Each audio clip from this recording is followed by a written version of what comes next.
Shalom and welcome once again to Treasures of the Torah. I'm Pastor Matt McEwen, and this week we're entering a new Sefer of the Torah, a new book. We're entering Dewarim, or Deuteronomy.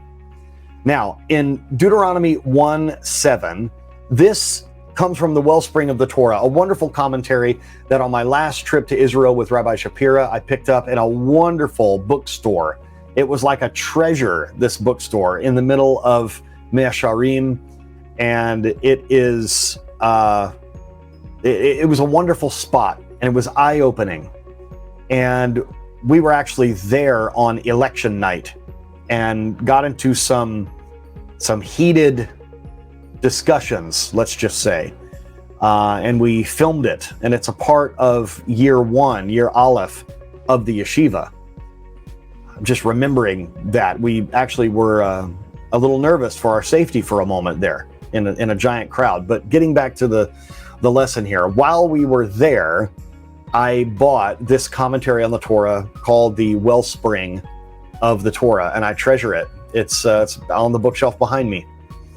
Here's what it says with regard to verse 17 of chapter 1. Do not give anyone special recognition when rendering judgment.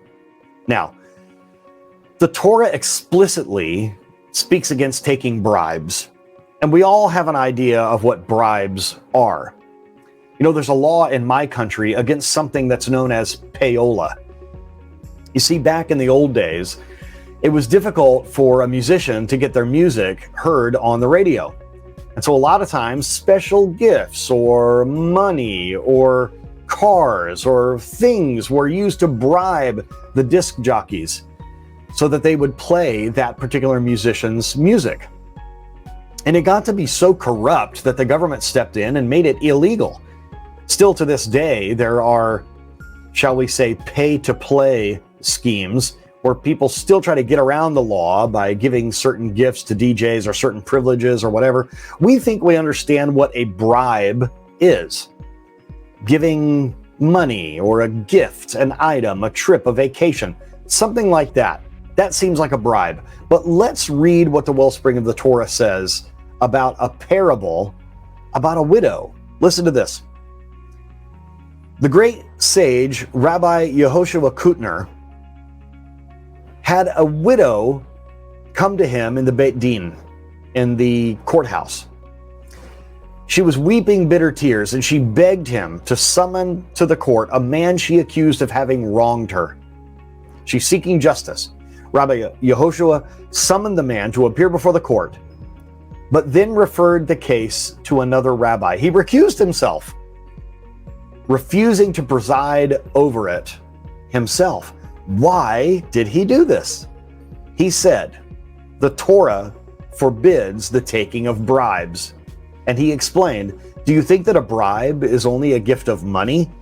Tears can also be a bribe that blinds the clear-sighted, especially the tears of a poor widow. Oh my goodness. Ladies and gentlemen, this might change our opinion on what the Torah means by giving a bribe. Have you ever had one of your children or grandchildren or maybe a friend? I hate to say it, maybe you yourself. Have you ever tried to get out of a punishment or to lessen someone's anger at you or to receive special treatment by becoming emotional?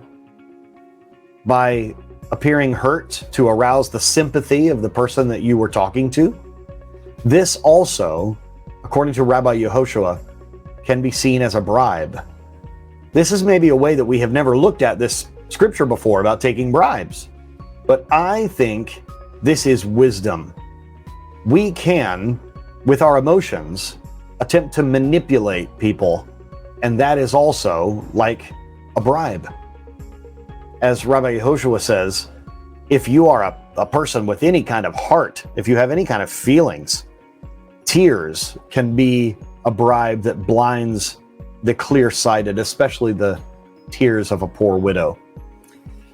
Be careful not to take bribes, and be careful not to offer them.